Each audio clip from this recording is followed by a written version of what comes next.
Good evening. My name is Joe Sulak. I'm with the Department of Economics, and I'd like to welcome you all to the 13th Annual International Forum. First, I would like to thank the Humanities Department for their continued support, and I'd like to thank all of you for coming out this evening. The agenda includes 3 HQSPs. HQSP stands for High Quality Student Presenter, and I'd like to introduce them now. Leading off will be Leslie Smith from France. Wave to the crowd, Leslie. There you go. Okay. In second position will be Jamal Akbarov from Azerbaijan. And in third is Elvis Echeverria from the Dominican Republic. There you go, Elvis. Each of the students will talk for approximately 12 to 15 minutes, and I ask you to hold any questions until they're all through. Now, though each of their countries are unique, they will be addressing a number of common issues, such as the influence of religion, the role of women, a few aspects about the U.S. they find appealing, and a few aspects of their country that they miss. I think you will find them interesting, informative, and they might even enchant you. So without further ado, the floor is yours, lady.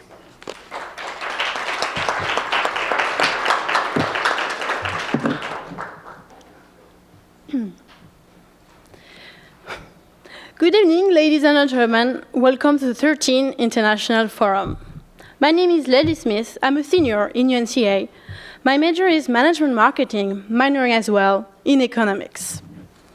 I'm as well part of the UNCA tennis team, therefore full-time student and athlete. Given my accent, I bet you can tell which country I'm from.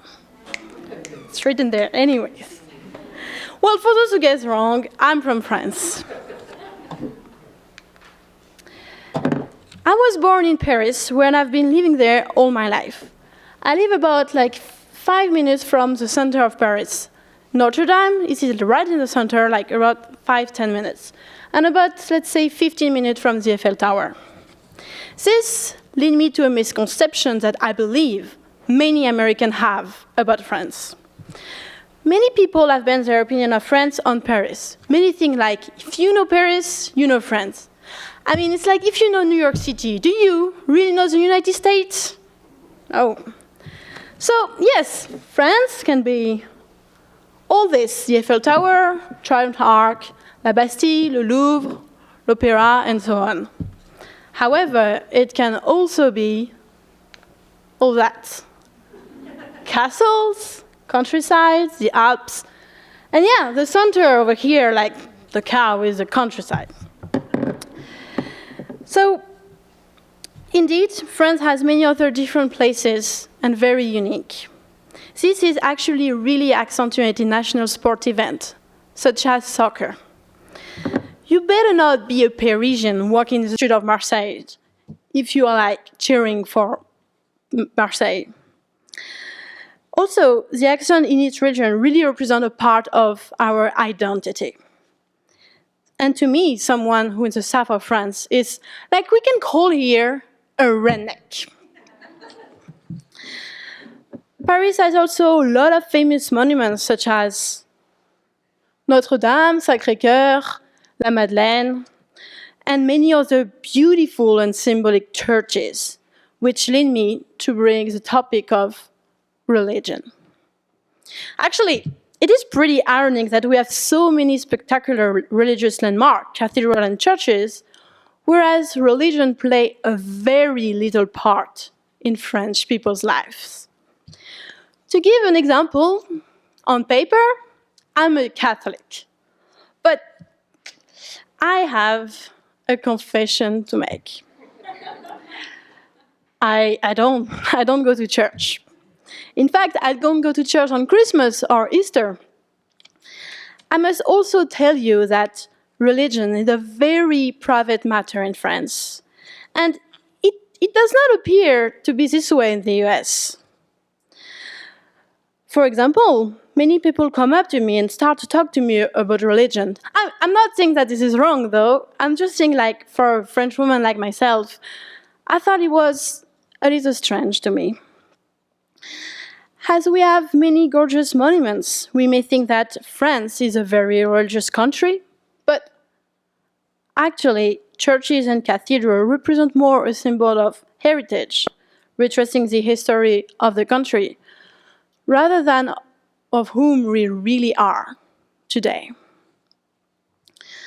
So, now, as you know, I'm from France, and I'm a woman, so I'm a French woman. Obviously. I've sometimes been asked about the situation of women in France. Can they go to college? Can they go hold public offices? Can they be manager, politician? And I always answer yes, sure, of course. Well, basically, women can do in the US, in France, what they can do in the US. Same thing. Now, I would like to share with you what I really like about the United States. There is actually a lot of things, but for the well-being of everybody, I'm just going to mention some of them. First, I like the fact that I can go to college and not have to choose a major right away. Indeed, at home, you must choose your major in high school, which means you must already have an idea about what you would like to do at the age of 16. I mean, let's face it, do you guys really know what you want to do at that age? I don't know, but in America, the first 2 years of college offer the opportunity to touch at many kind of fields, which gave us more time to really know what we would like to do later. In addition, in France, you really need to make up your mind and stick with it. Indeed, if you decide to change your major, you have to start from scratch. It's like if I decide now as a senior to change my major to biology, well, I will have to start as a freshman again. Great stuff. As the second aspect I really like about here is like I don't have to choose between playing sport and go to college. Like I mentioned earlier, I'm a tennis player, and coming to America gave me the opportunity to combine both sport and education. So, in other words, I can be a scholar athlete. Of course, sometimes the student athlete's life can be very difficult since you have to manage the really busy life, managing your time between schoolwork, tennis practice, matches, homework, and traveling, so on. However, I'm pleased and so thanks to the school to give me the opportunity of being here. As another part of my favorite thing in the US, and I may be the only one in this room to feel this way, but believe it or not, the cost of living here is much cheaper. In France, a lot of items like CDs, clothing, electronic are way more expensive.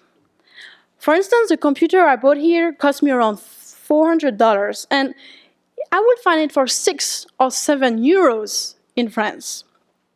For example, my parents are always asking me to bring them sport clothes because Nike or Reebok outfits I have as expensive. So, finally, I can simply enjoy the way of life where everything is just bigger, mainly food portion. And as an extreme fan of food, having a bigger plate in a restaurant and unlimited refills is really something that any other country can compete with you. Now, I would like to share with you what I really like about France. Well, guess what? Food, again. Over there, food really represents an art of living with a lot of variety, creativity, love. And eating dinner, lunch, represent occasion to meet all together with family and friends. It's more like just filling your belly. It really represents social occasion when you share and talk with people about what's going on, and of course, around delicious food that I miss a lot. To much. Whew. Cheese, bread, chocolate. As another aspect I really like about France is the revolutionary characteristic and honesty that French people carries. And I must say, and some people may be reluctant, but French people's favorite right is the right to be on strike. And they use it a lot, probably too much for some politician. This is, this right has always been cherished by the French. And you see in this picture in 1968, when one of them over there, that could be my mom, for sure. And me, as a student, have myself been part of a movement in my last year of high school against the reforms the government wanted to establish. It was something related with job opportunity, flexibility in hiring foreign people, but who cares? Doesn't matter. Students were demonstrating in the streets, we did not go to school, and few extreme were actually blocking the entry of university and high schools. Like you can see in this second picture right there. I recognize some of my friends. It's in front of my high school. Now, I have another good thing about France is, in fact, you can move very easily around Paris, but also around France without using the car. Indeed, public transportation, train, bike, buses are extremely well developed. And this is very fortunate because the driving test is very, very hard to pass. And in fact, most of my friends failed the first time, but mainly it cost around $1,500. Thanks. Great stuff again.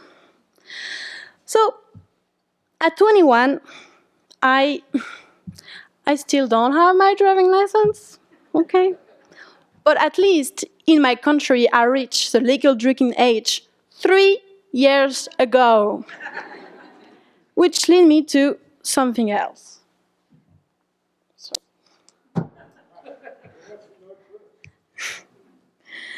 When I arrived in the US, it was really surprising for me to be forbidden drinking wine or buy alcohol. In France, you can pretty much buy alcohol at any age. Drinking is a part of our culture. Let me emphasize, though, just because French like wine doesn't mean we are a nation full of people with alcohol problem. No. We actually don't drink the wine. We taste it. In order to combine it with great food, such as a Bordeaux with a, let's say, smelly good cheese, extremely good. And I will always remember the first time I drank wine. I was around 12. And of course, I did not like it, but then my dad was teaching me how to drink it, how to enjoy it. But in the same time, I've been taught very early how to be responsible with it. Okay. Now, before I leave the stage to Jamel, who is going to give you an idea about another beautiful country, Azerbaijan, I would like to thank you all for being here tonight and listen about what I have to say. Indeed, across my adventure in the US, I explore new horizons, new interests that I will summarize by the note. On peut apprendre de chacun, which means we can learn from each other. Indeed, when this country opened its door to me 4 years ago, I was at first anxious, worried, but curious at the same time. Then this experience brought great changes in my life. Interacting with other people from diverse culture, country, and background made me stronger, even richer. We're all different and unique, which make our world even more interesting. So, open up your mind and see like me what each of us can offer. You are the key that unlocks the door, so go ahead and see from your own eyes how much we can learn from each other. Thank you.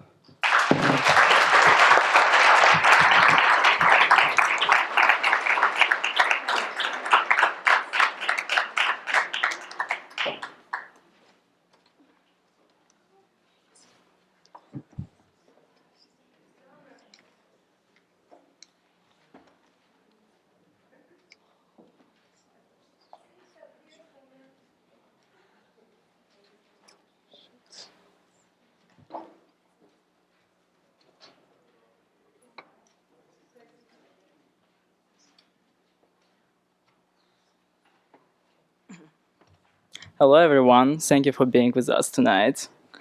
And my name is Jamal and I have been here since August. And I'm exchange student in economics and business administration. So Leslie talked about France and I bet everyone knows where is France. But I'm guessing not that many people have heard of my country. Has anyone heard of it? Thank you. I see some hands. That's nice. Azerbaijan has long been called land of fire due to the phenomena of burning hillsides caused by natural gas seeping through fissures in the earth. So it's a really small country on the western shore of Caspian Sea. But actually, Caspian Sea is not a sea. It's the largest salt lake in the world.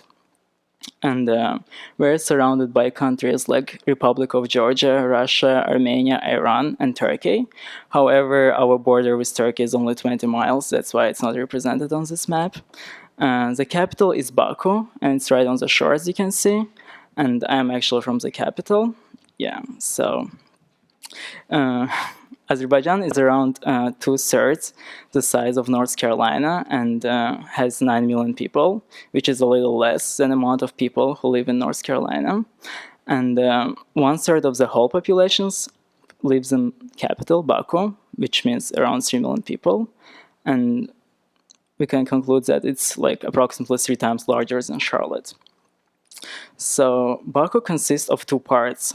Old city, which has been built during 7th century, our era, and it has all kinds of monuments and museums. There are still some people living there, but most of people live in the new city, which looks like this. It's very urban, and everything is mostly located in the new city, like schools, nightlife, businesses. I personally live in a new city, but really close to the walls of the old city. So even though Azerbaijan is a small country, it has a very rich heritage, and it is considered to be one of the oldest spots of civilization in the world. And lots of prehistoric caves has been excavated throughout Azerbaijan. Here on pictures you can see some drawings made by cave people 10,000 years ago. And I remember how amazing it was to visit those caves when I was in high school. So, as I told you, Azerbaijan is neighboring with countries like Iran and Turkey, so you might think it's an Islamic country. And you would be right, Azerbaijan is an Islamic country. However, when people think of a Muslim country, they think of a strict religious code, and everyone has to obey that code. People have to pray 5 times per day and do not tolerate other religions. Women cover their hair.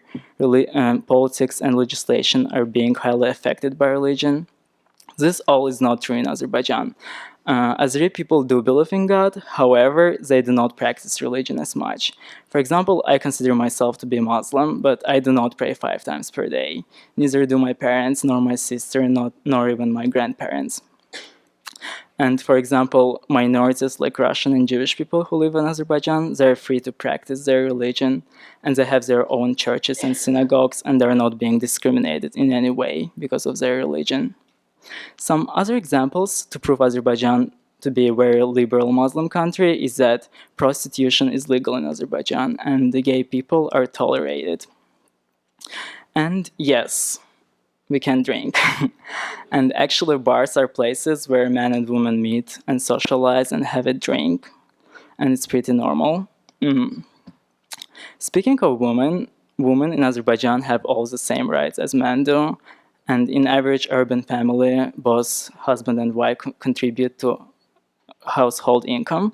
In rural areas, however, women tend to marry after they graduate high school and take care of a household, whereas husband serves a role of a breadwinner.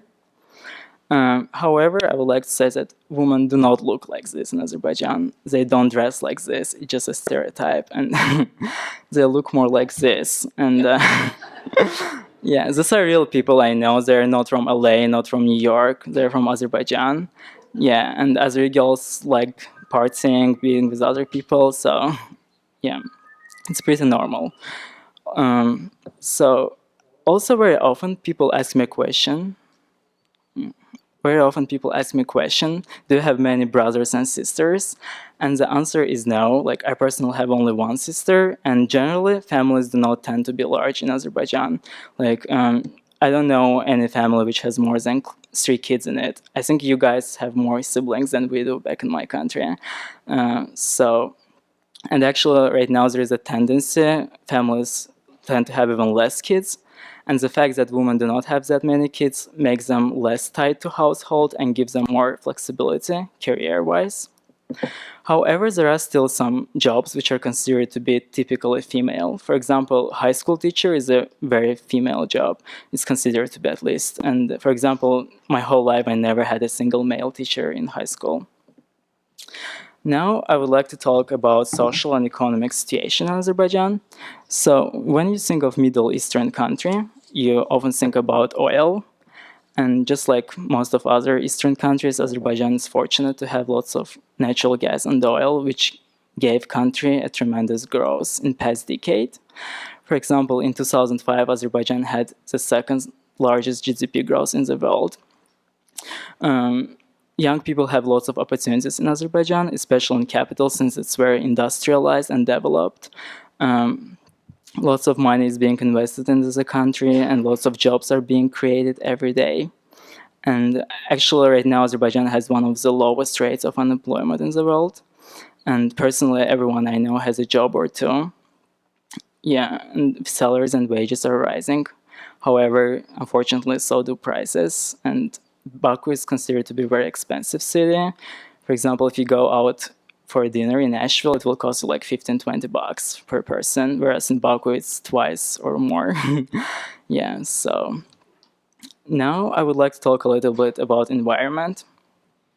The huge GDP growth is due to lots of oil being extracted every year, and this has damaged the environment of Caspian Sea, unfortunately.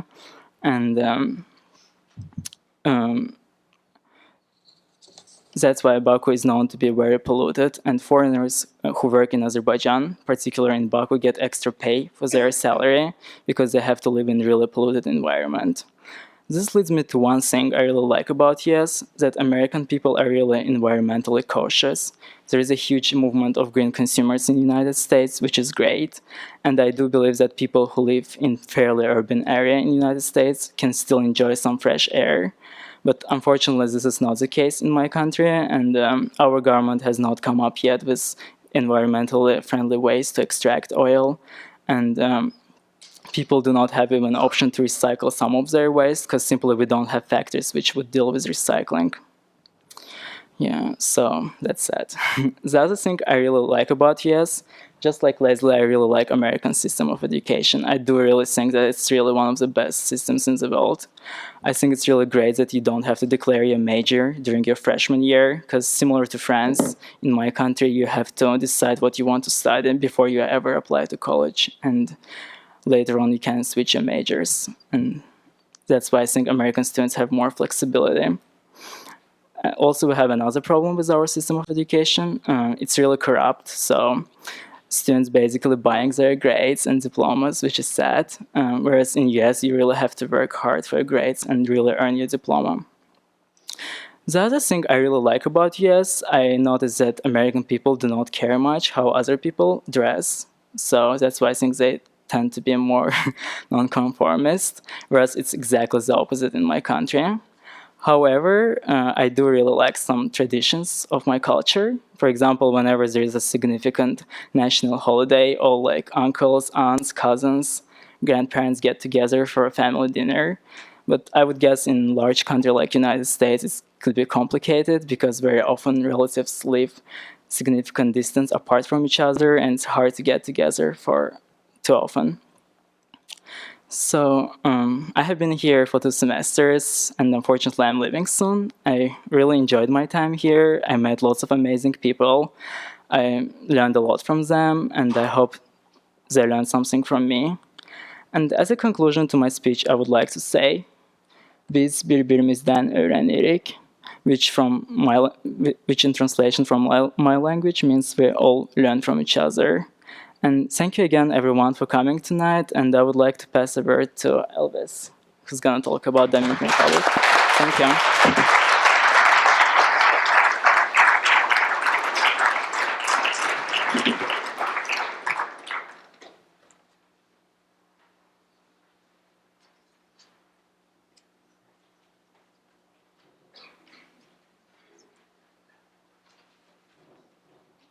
Okay.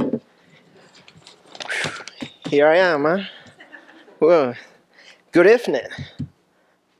Good evening. I'm here to tell you about a country in the world positioned right on the sun's path. A native of the night, situated in an improbable archipelago of sugar and rum, simply light, like a bat's wing leaning on the breeze. Simply bright, like the trace of a kiss on an elderly maiden. Simply fruitful, fluvial. That's how Pedro Mir, a renowned Latin American poet, referred to his and my home country, the Dominican Republic. Hi, my name is Elvis. And before you start wondering, yes, I was named after Elvis Presley. So you don't have to ask me at the end. I'm from a country which consists of 2/3 of the Hispaniola island and is the home of nearly 10 million Dominicans. I'm also a recent graduate in economics. The Dominican Republic was the site of the first permanent European settlement in Las Americas. If you guys recall, when Columbus claimed the island to Spain and named it La Española after Spain, during that time, most of the histories of the country carried the name of its capital, which is Santo Domingo, until it was later renamed to the Dominican Republic in honor to the Dominican fathers who during the colonial maltreatment watched over the native during the colonial time watched over the natives from Spanish maltreatment. Now, this leads me to the main topic, which is religion. In the Dominican Republic, Catholicism is the official religion, and nearly 90% of the population, believe it or not, consider themselves as Catholics. Leslie say that religion is not an important influence in France. Jamal, he mentioned something like religion is not that ritualistic in Azerbaijan. Well, this is not true in the Dominican Republic. In the Dominican Republic, religion is both ritualistic and very, very important. Let me give you an example. While I was growing up, the Bible was present of the curriculum of any school that I ever attended. High school, middle school, you name it.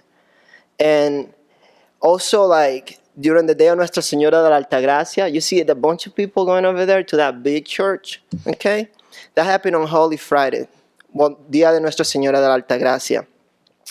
Everyone is encouraged to visit this huge church located in the east side of the country, named La Basilica, okay? And also, things like during Holy Friday, everyone is discouraged to eat any meat whatsoever. I mean, some people take it very seriously down there. I go furthermore, when I was growing up, I was expected to use some sort of like religious-based dialogue when I was greeting any of my relatives. Say my grandmother, she walked into the house, and I say hi, but I also had to say something like bendición abuela, which translates with bless me grandma. And then she'll replace something like Dios te bendiga, which translates God bless you, right? And you'll go back and forward. The same ritual will take place whenever she departure. And I will go, think about this, like my mom have about 9 siblings. And then my dad, he has about 10 siblings. So whenever we have like a family reunion, you can just it sounds like a prayer over there. Everyone's saying But it was fun though. Now let me tell you about 2 other things that are almost like religion in the Dominican Republic. This is baseball and music. For those of you who kind of follow the Dominicans in the Major League. From a Dominican standpoint, to simplify is to say, baseball is what we breathe, and life would not be possible without it. Okay? After the United States, the Dominican Republic has the highest number of players in the major leagues. Some big names include, but it's not limited to, Pedro Martinez, David Ortiz, Manny Ramirez, just to name a few. The second element is music. The merengue if you hear about the merengue is this lively, fast-paced dance based on musical elements like drums, brass, and chord instruments. For those who cannot keep up with the speed the merengue tends to demand, then the bachata is an alternative. For those of you who have tried bachata before, the bachata, which is my favorite dance on earth, is this something like a guitar-based style of a bolero, like the simple version of the bolero. These two dances are almost mandatory in any social occasion.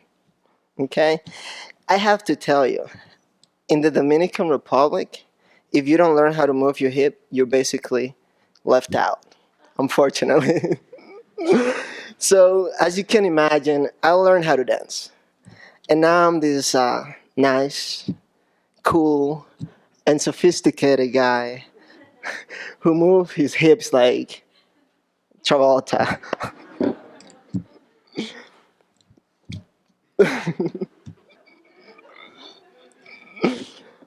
Okay. But when I was growing up, though, I had some good female dancers, dance partners, which leads me to the next role, which is women in the Dominican Republic. As I see it, gender equality is improving in the Dominican Republic. For example, my grandmother is part of a generation who didn't have the opportunity to ever attend college. On the other hand, my mom got to go to college and she got 2 bachelor's degrees. However, I do have to be honest. The Dominican Republic is still a male-dominated society. Men still dominate business, politics, and the Dominican family. I'm proud of my country. But I must tell you about 2 very serious issues, in my opinion. These are drug trafficking and income inequality. The richest 10% enjoy nearly 40% of the national income, while the poorest 5% of the population receive nothing compared to that. This situation might explain why in recent years the Dominican Republic has become a transshipment, some kind of bridge point between Colombia, drug destined to Europe, and Europe, the US, and Canada. Not all the drug, as you can imagine, makes it to its final destination, leaving some behind for the young people to contaminate themselves with. I believe this is one of the challenges the country faces today. However, I'm optimistic that we will successfully deal with this issue. The Dominican government is aware of the matter, and with the help of the international community, specifically at the US, it has made substantial progress to stop the movement of illegal drugs coming into the country in the last several years. Speaking of movement, I moved to the US about 5 years ago. I have to tell you, there's so many things I enjoy about the US and Nashville in specific. One thing I enjoy, like Leslie and Jamal mentioned earlier, is the education system. I mean, as you can imagine, you're not forced to declare a major like right on the moment you step into the school doorways. You give yourself some time to do that. I also like the idea of having different seasons around the year. As you can imagine, the Dominican Republic being a Caribbean country, okay, we don't get that privilege. I think that seeing the earth kind of changing phases throughout the year is something magnificent. Now, don't get me wrong. I think the Dominican Republic is the most beautiful island in the Caribbean. No doubt about it, in my opinion. Nonetheless, there are so many things that I enjoy about the Dominican Republic. One of them is its natural resources. The diversity, as you can see over there, the diversity of the geography include tropical rainforest, coral reefs, mangrove swamps, whitewater rivers, waterfall, impressive mountain ranges. I can go on and on and on and on and never end. But one thing that I do want to mention, though, is that the DR, the Dominican Republic, has miles and miles and miles of beautiful white beaches. Beaches.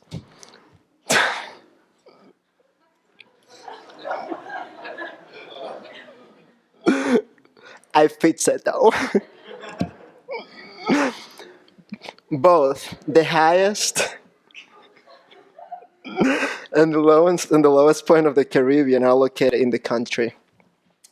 People who visit the Dominican Republic will be enchanted with a variety of architecture, colonial museums, and vast natural areas and ecosystem. In fact, I live about 10-15 minutes away from what we call the colonial zone, which is all these huge monuments that we have from about 500 years ago or so.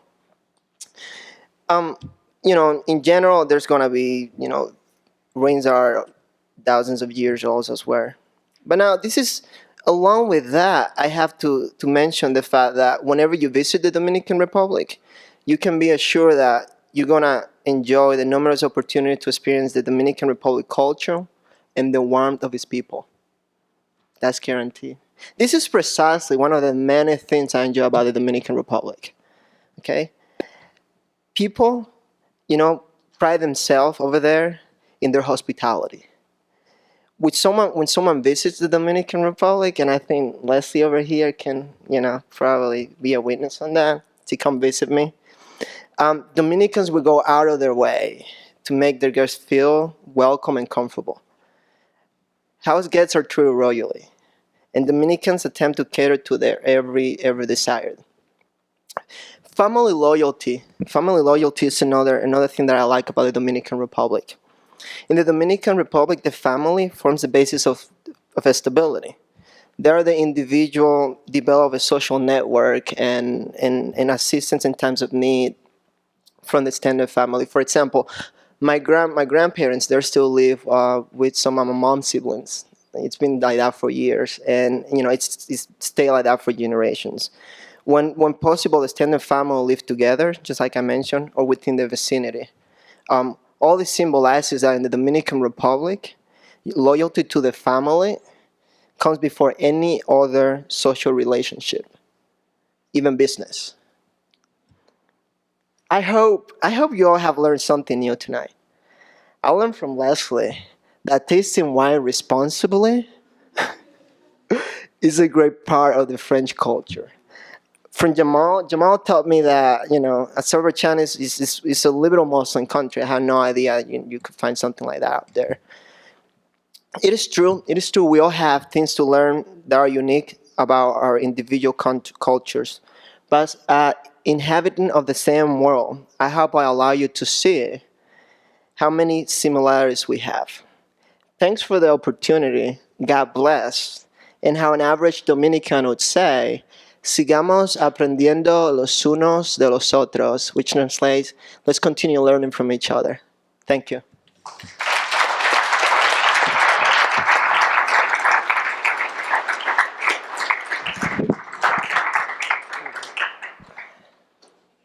Okay, we have questions out there.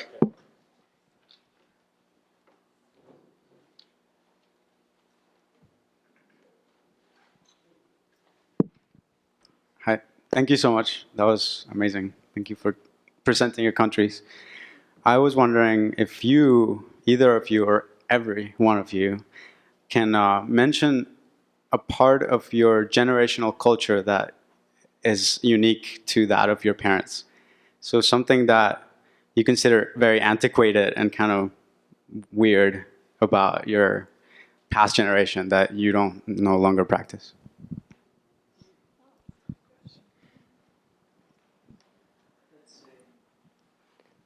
I'll probably have to say that, like as you grow older, like dancing, like when I was growing up, dancing felt like you were forced to do it. Now today is more of an option. You don't feel like you're, like you don't feel guilty when it comes to your family when you don't like get to move your hips the way you're supposed to anymore. Back then it was a big deal. I know. 30 years ago.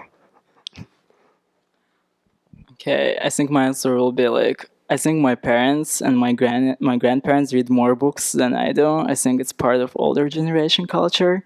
They tend to read more hard copy books than we do, and they also listen to old school music. Like, so that would be my answer. But it's a very interesting question. Thank you very much for asking. Yeah, that was a good question. I'll say maybe one thing. I think our generation is more likely to travel the most that they can. They just it's really the thing. They really want to travel the world and see as much as they can when they're young. I know my parents, my mother, they just never had a chance, and it was not in their culture just to go outside and see other stuff. So.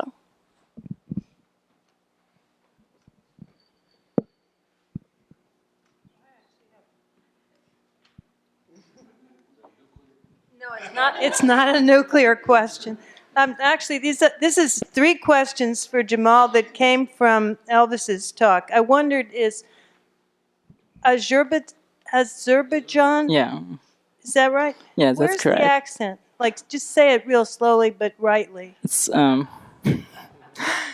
it would be easier to pronounce for English-speaking people as Azerbaijan. Like, Azerbaijan. yeah, that Okay. would be easier.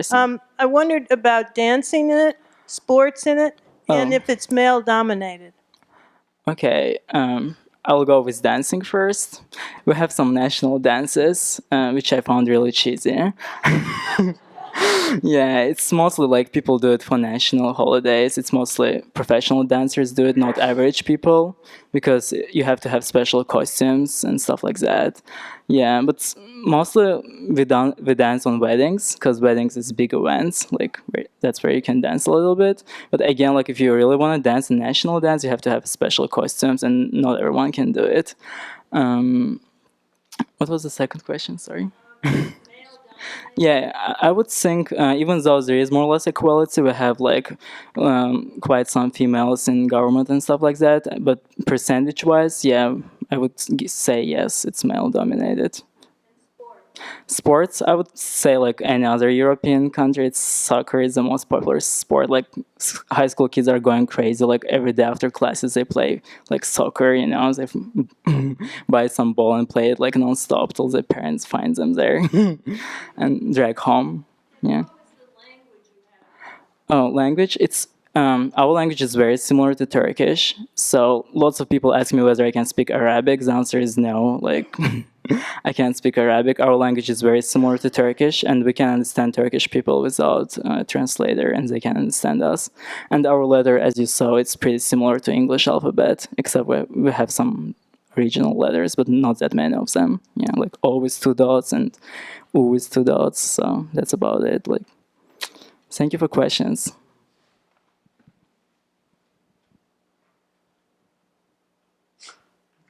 You don't have a question?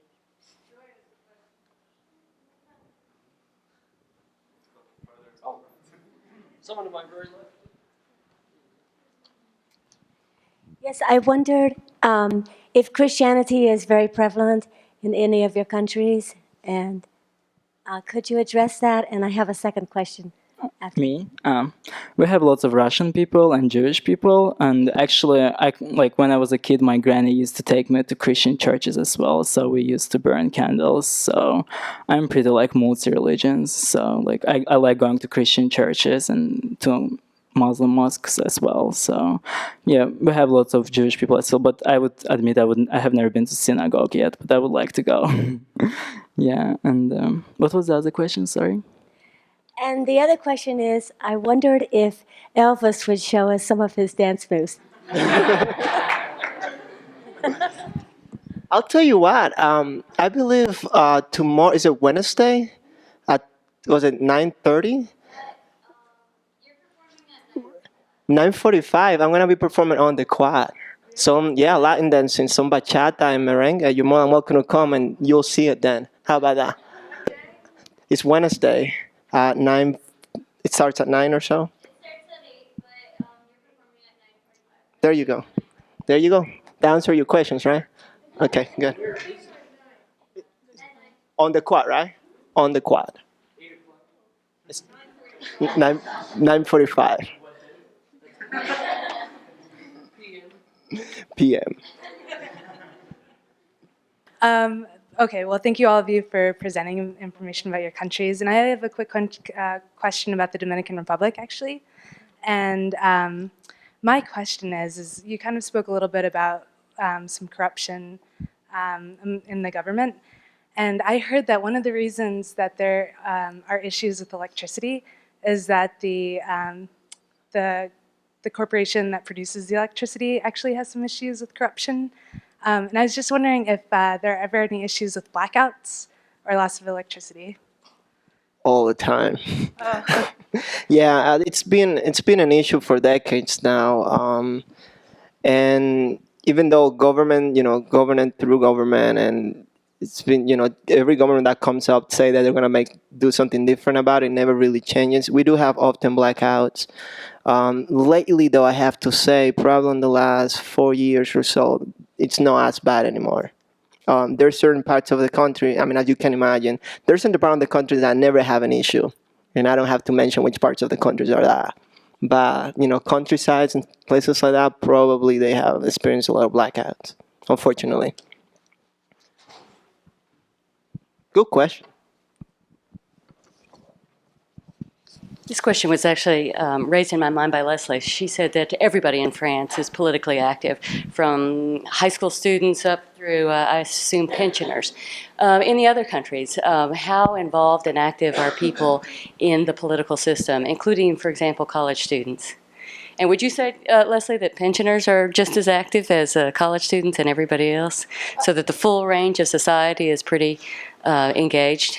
I will more say the younger generation, to be honest. After older generation, I remember at least my mom's generation, yes.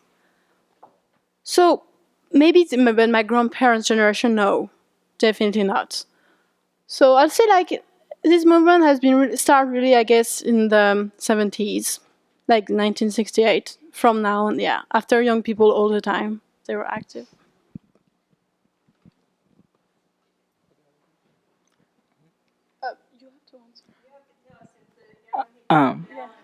Okay, sorry. Young people, yeah, I think they're pretty much active, more than older generation, because let's face it, like my parents were brought up during the Soviet Union when everyone was oppressed, so they didn't really have freedom of speech. So we do have all that stuff, and there is always some controversial articles in newspapers about our government and stuff like that. So yeah, people do speak up more and more. Of course, we have much more freedom than our parents did. Yeah. So that's about it. Sorry. I have to say, yeah, I mean, it has improved a lot in the last 2 decades. Mainly, most of the protests that you see in the Dominican Republic happen around the university campus, like the main university, which is Universidad Autónoma in Santo Domingo. That's where like all the big things happen. Like, it's unfortunate because sometimes they close the campus because of it. And there's a lot more freedom that it used to be back in the 70s when the government was up there. A lot more freedom, thankfully. This question is for Elvis. We had a discussion in one of my classes about the Buscones, and you mentioned what a big role baseball has in the Dominican Republic. What could you say, or how do you feel about the Buscones? Are they good, bad, or are you kind of indifferent about it? Yeah. Let's clarify. Los Buscones, these are individuals who kind of like help match major leagues prospects with like major leagues like really good prospects with like franchises. We don't look at them badly in the DR. They're just people doing their jobs. They get paid really well for that, and some of them are looked upon bad, but they're just doing a job that there's a need for out there. And some really good players wouldn't been able to make it, all the way to the major leagues or out there on the open, unless it wasn't because of these Buscones. That's what we call them. Mm-hmm. Yeah, thank you for the speeches. Every one of you mentioned some things you liked, especially about the US, for example, the university system, institution, and so on. However, you can't take that back home.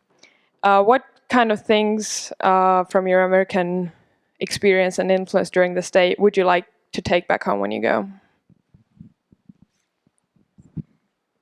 Well, for me, definitely the fact that, I mean, after high school, if you want to keep studying like really well, like it's very hard to keep up and to do like other stuff at the same time because it's not, I mean, not if you go to the university, like, which is like really public, but if you go to, let's say, like, we call like preparatory classes, it's really, really intense. So there's no way you can do sport at the same time, which is, I think, so sad.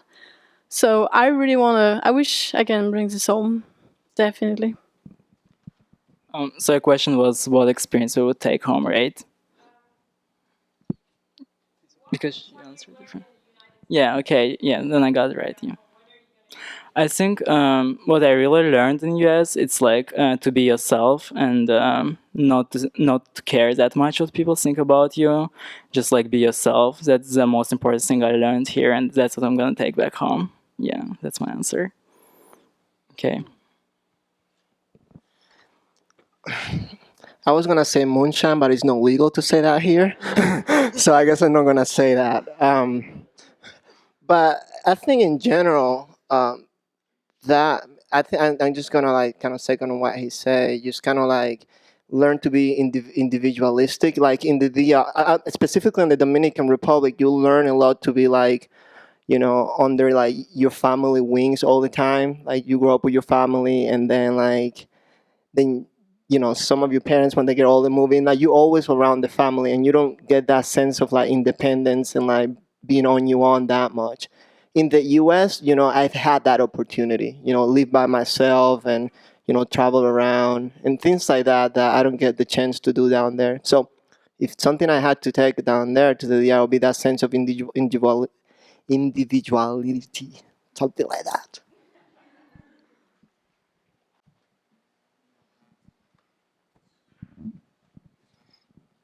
Right.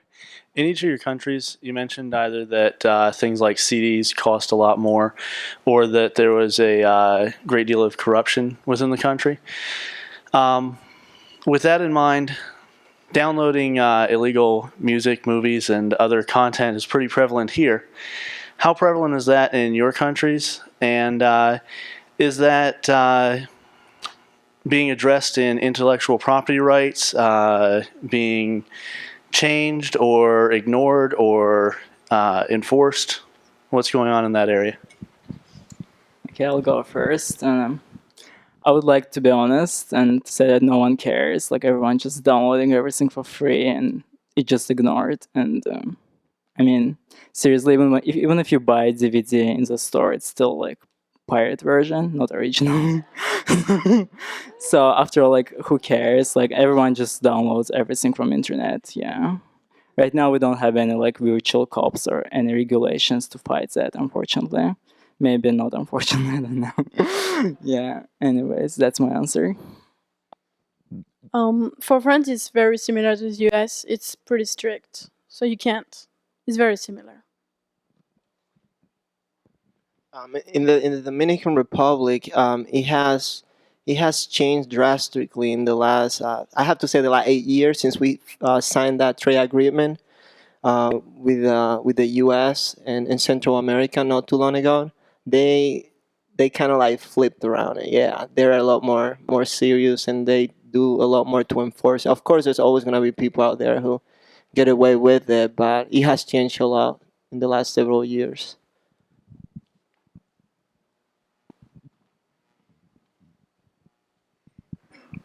I'd like to know how you think the concept of friendship differs from the United States to your different countries.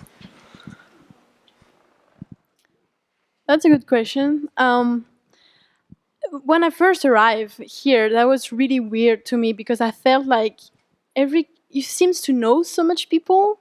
You know, everybody is just like so nice to you and like open their arm, hug you all the time, and it's very, very nice. But then I felt it was a little bit more kind of superficial. Actually, you don't really know the person that well, even though like they smile all the time, seems to know you. And in France, maybe people can appear to be more like let's say, close. But then when you really get to know the person, the friendship, I feel, really lasts very, very long. So we maybe not that open at first, but then for me, that was very big deal. Now I'm kind of used to it, 4 years, but that was very different. My take on that is like you can't have really many friends. You can, if you're lucky, if you have a couple of really good friends, and that's my philosophy. That's how I move on in life. And wherever I go, I always find a few people who become really close to me. But I can't answer to this question in general. I just can answer for myself. Yes, I met really some good friends, and I met lots of people, but I don't consider all of them to be my friends. It's just like they're someone I know, someone I socialize with. But I have a couple of really good friends, and they're Americans, and I'm gonna miss them a lot.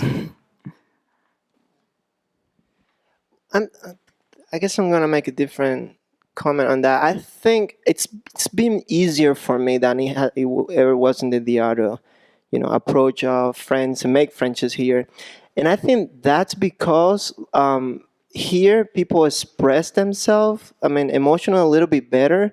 Like things like I love you and like hugging and things like that, it's not like that common in the DR. It happens, but it's just you don't see it on the street that much. I think friends or people around here just like, say hi to each other. It's okay to give somebody a hug. It's okay to tell somebody that, I love you.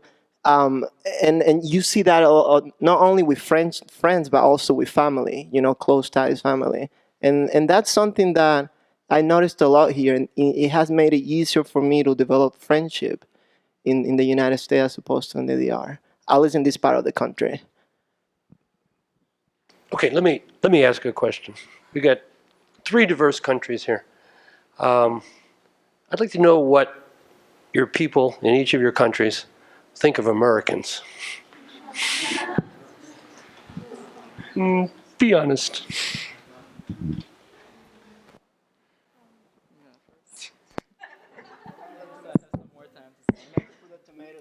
A lot of stuff, actually. No, I have to admit, I've been here 4 years, so I kind of tell now. I think I really like Americans, at least in college and in Nashville, in UNCA. However, I know also that I don't know every American people, so it's just it's very hard to tell because I think in every country everybody is different, and I think overall the experience I had here was great, and I had a very good, very positive way of thinking, because before when I didn't know any American, we had all those stereotypes, and very often they were not really right, except few. But after, I just wish maybe to get know more places, other places than Asheville, so maybe I will be able to tell more about in general. But at least in Asheville, I think, good stuff. Okay, so my answer on that would be, again, it's all about stereotypes. Just like I think every person has stereotypes, and I'm personally against stereotypes. And it just like stereotypes exist till you face that culture directly, then they break down. And overall, I think back in my country, people kind of admire United States because it's like one of the strongest nations in the world. Like we don't really like Russia because they gave us so much troubles and stuff like that. Yeah, and kind of US is considered to be something opposing Russian power. So I would be honest, and I would go with admire more than anything else. Yeah, and yeah, that's about it. Let's see. I think back home, we think you guys are really big when it comes to developing new technology and things like that. And like he said, because of that particular reason, we admire you a lot. Sometimes though, we feel like you kind of I guess some of the people that I met down there don't know somewhere certain things are located, geography, certain countries and things like that. Besides those are North America. It seems like it has happened, but it's so hard to generalize. But I have to say that in general, my personal experience it's been positive when it comes on how we looked at Americans. We all say positive, but there is one thing negative. I just met a lot of people. Something I feel like they should maybe get to know other stuff, but there's not only America. So that's why I'm really happy to see all of you and try to learn about like other culture, because sometimes I don't know, I had like very weird question, such as like, do you have Christmas in France or do you have internet? So I was like, yeah. So it's all the small stuff that just make me realize that maybe American can be sometimes a little ignorant. So, but you guys are here, so it's cool. What made you want to come to America in the first place? What were your expectations, and were they met or did they fall short? Yeah, I'll go first. It's not my first time in US. Before I applied for exchange, I have been here for 2 summers, but I've been up north, so it's kind of, South was kind of something new to me. Yeah, and I think there is some differences between South and North. It was a totally new experience. Yeah. Does that answer your question? Or okay. And I really like it because it's different. I think people here are kind of more friendly on average. Yeah, like I can make better connection with people. Yeah. So that I think is one of the main differences. And people love pickup trucks here.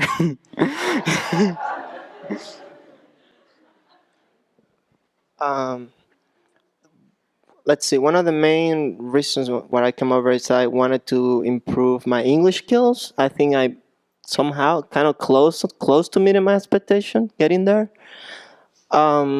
Education. I got to graduate, so I met my expectation in general. Just kind of like to get a feel for like both the culture and in general. I think I met all those expectations. If that answers your question.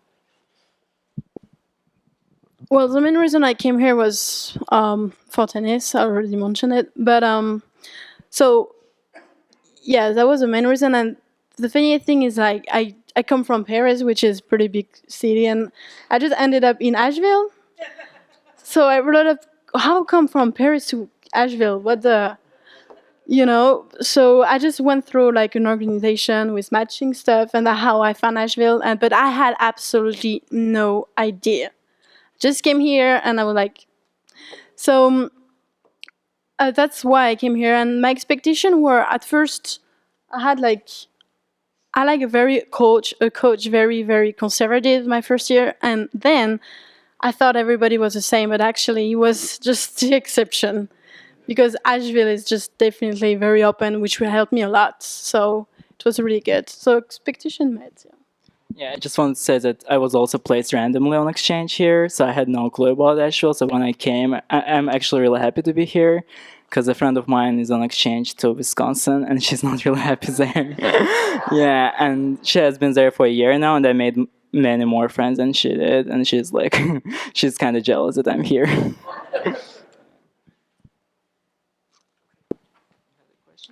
Okay, well, thank you all for coming.